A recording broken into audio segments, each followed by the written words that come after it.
Polifemo, Armando Palacios Valdés, español. El coronel toledano, por mal nombre llamado Polifemo, era un hombre feroz que gastaba levita larga, pantalón de cuadros y sombrero de copa de alas anchurosas, reviradas, estatura gigantesca, paso rígido, imponente, enormes bigotes blancos, voz de trueno y corazón de bronce. Pero aún más que esto, infundía pavor y grima la mirada torva, sediento de sangre, de su ojo único. El coronel era tuerto. En la guerra de África había dado muerte a muchísimos moros y se había gozado en arrancarle las entrañas aún palpitantes. Esto creíamos al menos ciegamente todos los chicos que al salir de la escuela íbamos a jugar al parque de San Francisco, en la muy noble y heroica ciudad de Oviedo. Por allí paseaba también, metódicamente, los días claros, de 12 a 2 de la tarde, el implacable guerrero.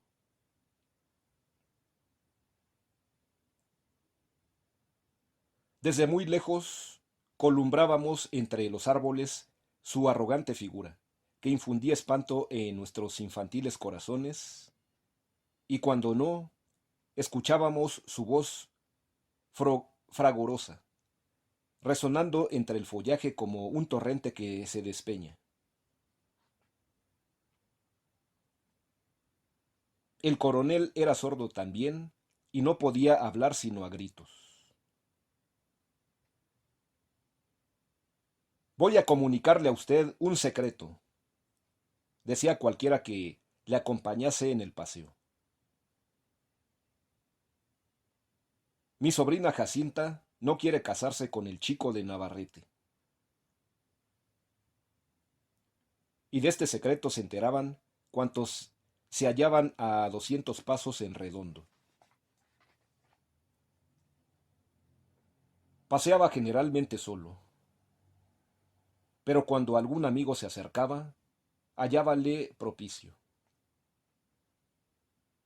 Quizá aceptase de buen grado la compañía por tener ocasión de abrir el odre donde guardaba aprisionadamente su voz potente. Lo cierto es que cuando tenía interlocutor, el parque de San Francisco se estremecía. No era ya un paseo público. Entraba en los dominios exclusivos del coronel.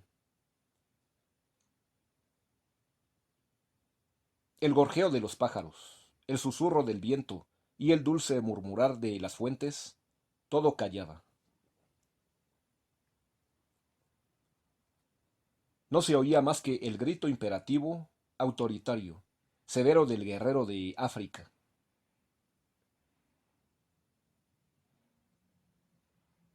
De tal modo que el clérigo que le acompañaba, a tal hora, solo algunos clérigos acostumbraban a pasear por el parque. Parecía estar allí únicamente para abrir, ahora uno, después otro, todos los registros que la voz del coronel poseía. ¿Cuántas veces, oyendo aquellos gritos terribles, fragorosos, viendo su ademán airado y su ojo encendido, pensamos que iba a arrojarse sobre el desgraciado sacerdote que había tenido la impresión de acercarse a él? Este hombre pavoroso tenía un sobrino de 8 o 10 años, como nosotros. Desdichado. No podíamos verle en el paseo sin sentir hacia él compasión infinita. Andando el tiempo, he visto a un domador de fieras introducir un cordero en la jaula del león. Tal impresión me produjo como la de Gasparito Toledano, paseando con su tío. No entendíamos cómo aquel infeliz muchacho podía conservar el apetito y desempeñar regularmente sus funciones vitales, cómo no enfermaba del corazón o moría consumido por una fiebre lenta. Si transcurrían algunos días sin que apareciese por el parque, la misma duda agitaba nuestros corazones. ¿Se lo habrá merendado ya? Y cuando al cabo le hallábamos sano y salvo en cualquier sitio, experimentábamos a la par sorpresa y consuelo. Pero estábamos seguros de que un día u otro concluiría por ser víctima de algún capricho sanguinario de Polifemo. Lo raro del caso era que Gasparito no ofrecía en su rostro vivaracho aquellos signos de terror y abatimiento que debían ser los únicos en él impresos. Al contrario, brillaba constantemente en sus ojos una alegría cordial que nos dejaba estupefactos. Cuando iba con su tío marchaba con la mayor soltura, sonriente, feliz, brincando unas veces, otras compasadamente, llegando a su audacia o su inocencia hasta hacernos muecas a espaldas de él. Nos causaba el mismo efecto angustioso que si le viésemos bailar sobre la flecha de la torre de la catedral. ¡Gaspar! El aire vibraba y transmitía aquel bramido a los confines del paseo. A nadie de los que estábamos allí nos quedaba el color entero. Solo Gasparito atendía como si le llamara una sirena. ¿Qué quiere usted, tío? Y venía hacia él ejecutando algún paso complicado de baile.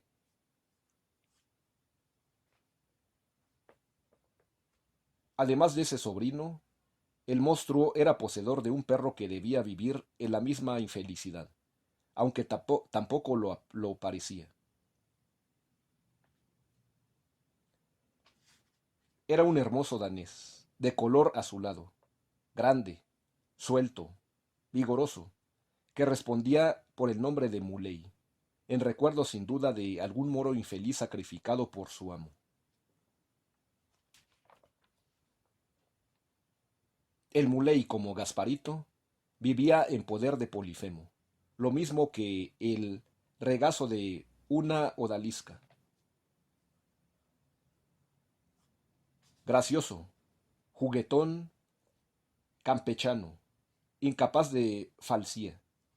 Era sin ofender a nadie el perro menos espantadizo y más tratable de cuantos he conocido en mi vida.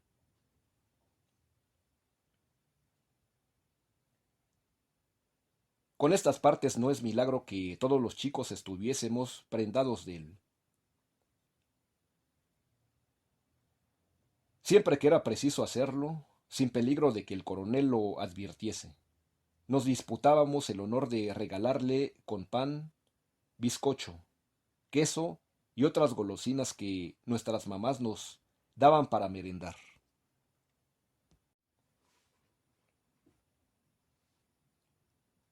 Él nos ofrecía muestras inequívocas de simpatía y reconocimiento.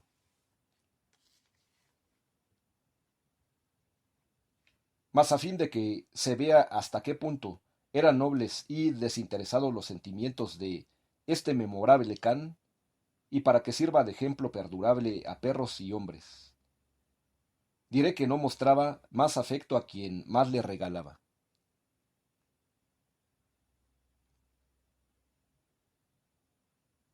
Solía jugar con nosotros algunas veces. En provincias y en aquel tiempo entre los niños no existían clases sociales. Un pobrecito hospiciano llamado Andrés, que nada podía darle porque nada tenía.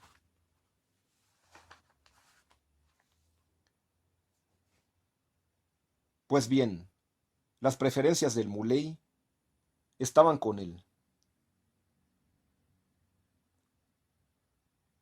Los rebotazos más vivos, las corocas más subidas y vehementes a él se consagraban, en menoscabo de los demás.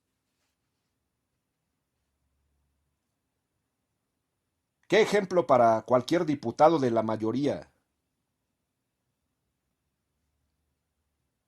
Adivinaba el Muley que el niño, desvalido, siempre silencioso y triste, necesitaba más de su cariño que nosotros. Lo ignoro, pero así parecía. Por su parte, Andresito había llegado a concebir una verdadera pasión por ese animal.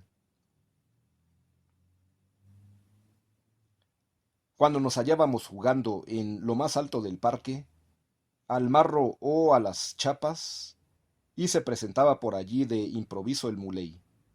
Ya se sabía, llamaba aparte a Andresito, y se entretenía con él largo rato, como si tuviese que comunicarle algún secreto.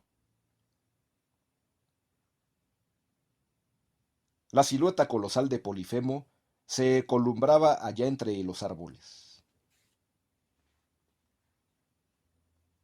Pero estas entrevistas rápidas y llenas de zozobra fueron subiéndole a poco al hospiciano. Como un verdadero enamorado, ansiaba disfrutar de la presencia de su ídolo largo rato y a solas.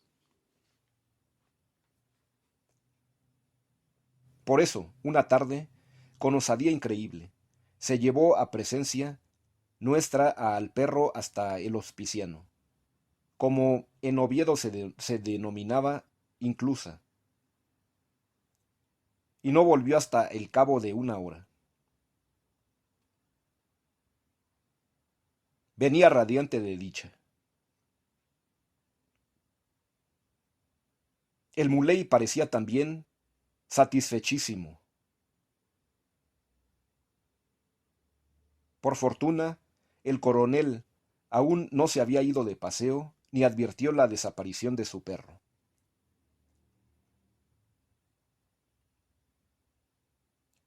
Repitiéronse una tarde y otra tales escapatorias. La amistad de Andresito y Muley se iba consolidando. Andresito no hubiera vacilado en dar su vida por el Muley. Si la ocasión se presentase, seguro estoy de que éste no sería menos. Pero aún no estaba contento el hospiciano. En su mente germinó la idea de llevarse a Muley a dormir con él a la inclusa. Como ayudante que era del cocinero, dormía en uno de los corredores al lado del cuarto de éste, en un jergón femetido de hoja de maíz. Una tarde condujo al perro al hospiciano y no volvió.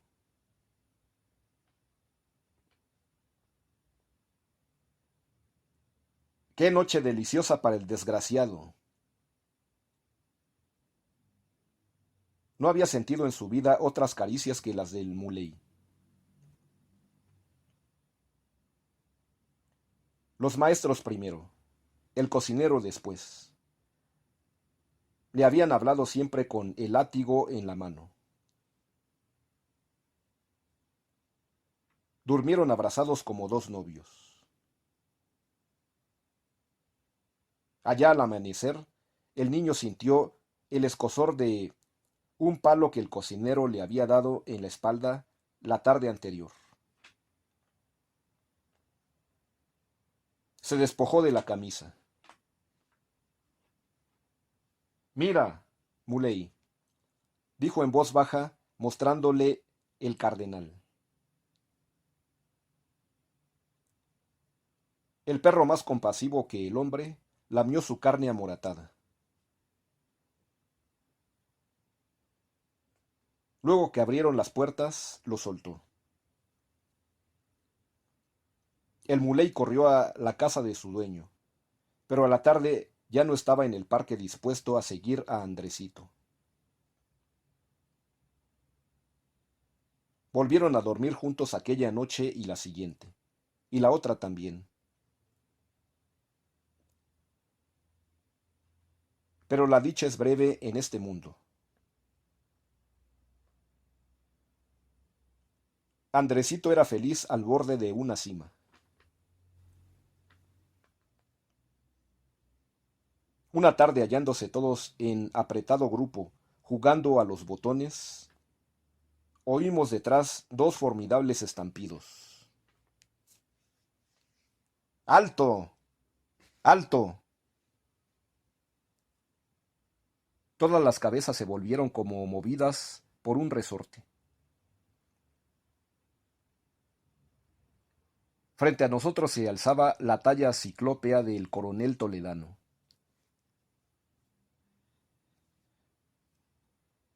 ¿Quién de vosotros es el pilluelo que secuestra a mi perro todas las noches? Vamos a ver. Silencio sepulcral en la asamblea.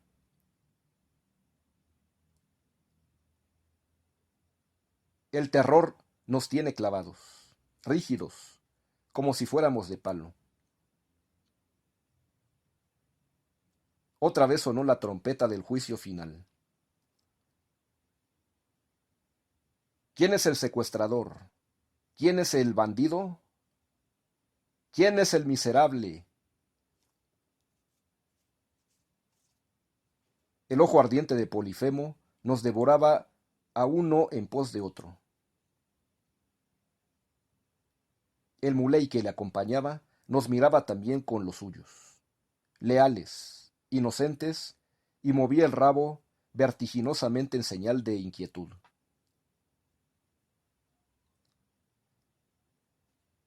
Entonces Andresito, más pálido que la cera, adelantó un paso y dijo: No culpe a nadie, señor. Yo he sido. ¿Cómo? ¿Qué he sido yo? Repitió el chico en voz más alta. ¡Hola! ¿Has sido tú? Dijo el coronel sonriendo ferozmente. ¿Y tú no sabes a quién pertenece este perro? Andresito permaneció mudo. ¿No sabes de quién es? Volví a preguntar a grandes gritos. Sí, señor. ¿Cómo? Habla más alto. Y se ponía la mano en la oreja para reforzar su pabellón.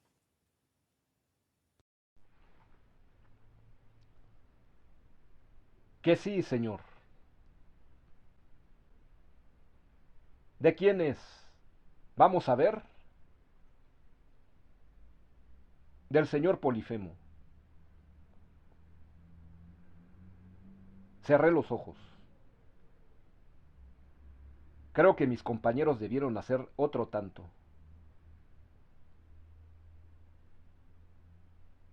Cuando los abrí, pensé que Andresito estaría ya borrado del libro de los vivos. No fue así, por fortuna. El coronel le miraba fijamente, con más curiosidad que cólera.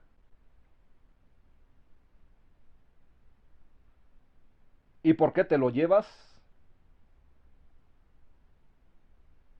Porque es mi amigo y me quiere, dijo el niño con voz firme. El coronel volvió a mirarle fijamente. Está bien, dijo al cabo. Pues cuidado con que otra vez te lo lleves. Si lo haces, ten por seguro que te arranco las orejas. Y giró majestuosamente sobre los talones.